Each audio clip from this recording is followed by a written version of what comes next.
Let me ask you something. How many times have you set a big, exciting goal only to have it turn into a never-ending to-do list? Yep, that's me too.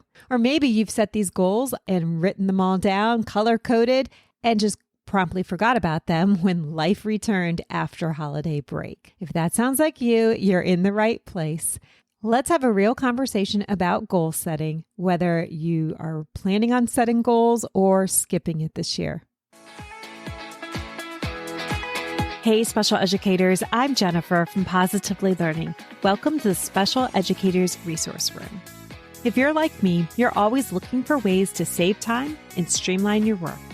That's why this podcast was created, to give you the systems and solutions you need to get your time back. Tune in for tips, tricks, and tools that will help you manage your workload and make the most of your time. Whether you're brand new or experienced, all are welcome in the Special Educators Resource Room.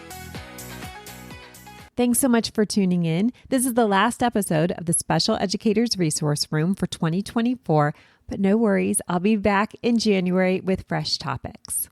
This episode is all about goal setting, but I'm actually not here to convince you to set new goals. You may be feeling a certain way this time of year as you hear about New Year's resolutions and you see new calendars and planners. There's even that Wrapped series, and I made an Instagram reel with Taskbox Dollar Club wrapping up 2024.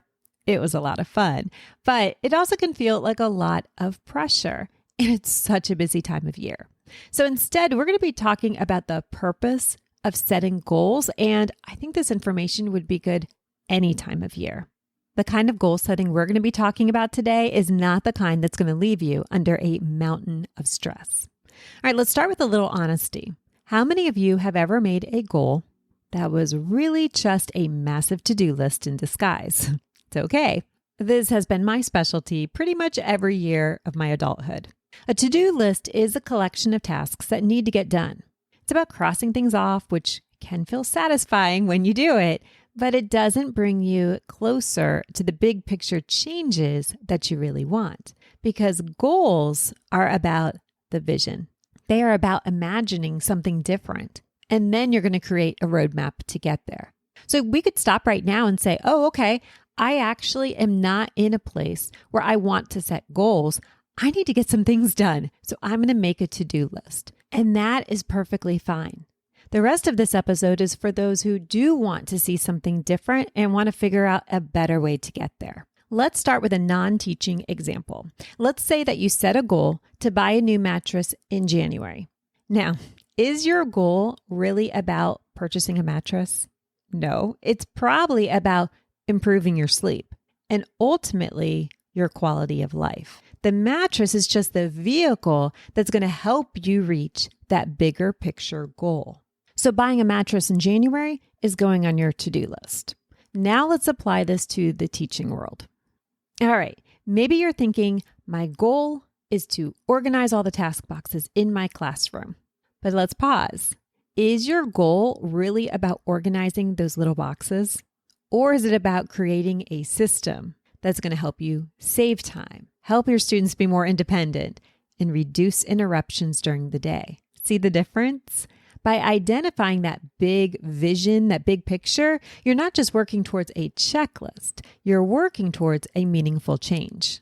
Let's move on to how to set goals that are going to stick. How are we going to shift from that to-do list mode to true goal setting?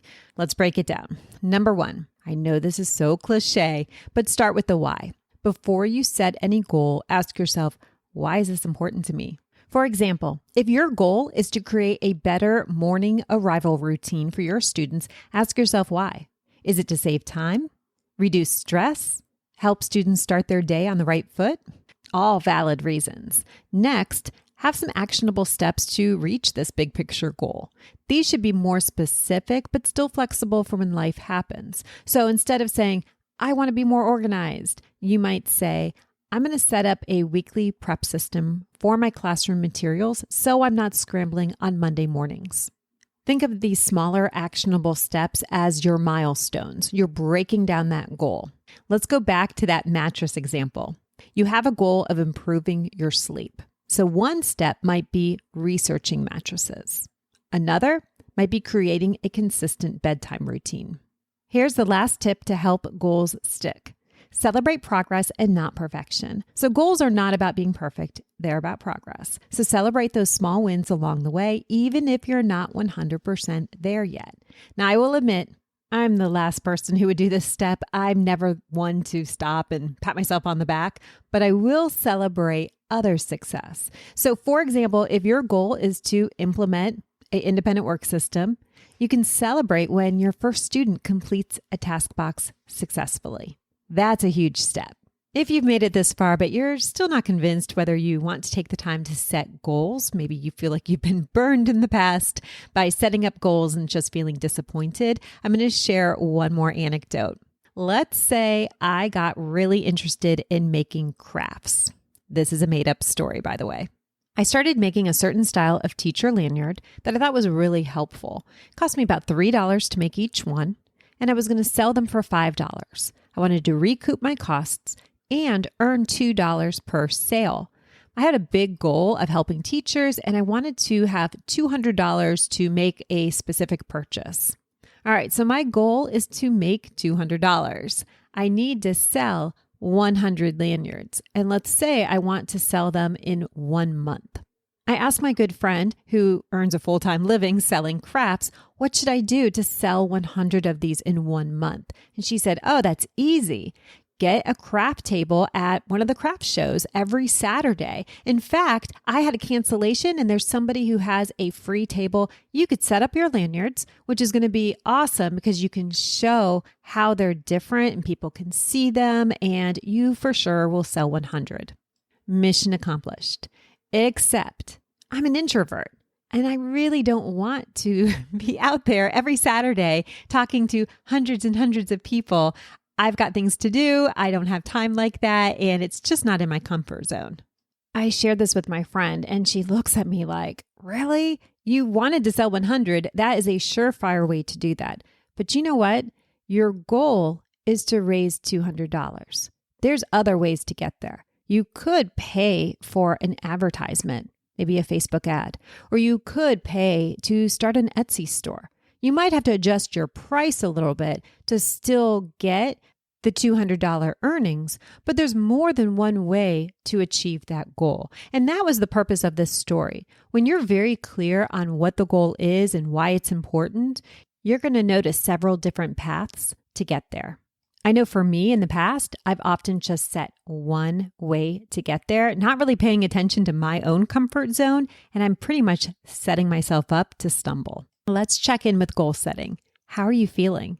Are you feeling like it's something you're ready to take on, or do you want to stick to a to-do list? Either one is fine. I do want to remind you that goal setting doesn't have to be all about your teaching. It could be about taking care of yourself. Goals can be about setting boundaries or carving out time for things that bring you joy outside of teaching. And if you're feeling like this season is already too full, it's completely okay to skip setting goals right now. Self-care can also mean giving yourself permission to rest and revisit your goals when life feels less hectic. If you are feeling ready to dive into goal setting, I've created a free goal setting sheet to help you get started. It's simple, flexible, and focused on helping you align your goals with the bigger picture vision.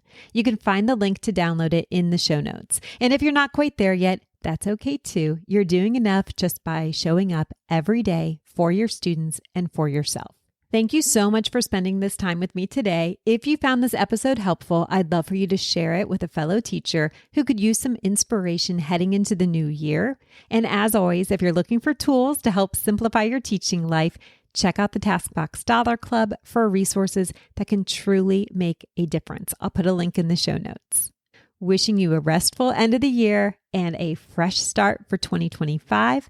I'll catch you next time in the Special Educators Resource Room. Thanks so much for tuning in, and I'm dying to ask, what'd you think? Be sure to hit the follow or subscribe buttons so that you never miss an episode. You can find the show notes and links for everything mentioned in this episode at positivelylearningblog.com. See you next week for more special education solutions.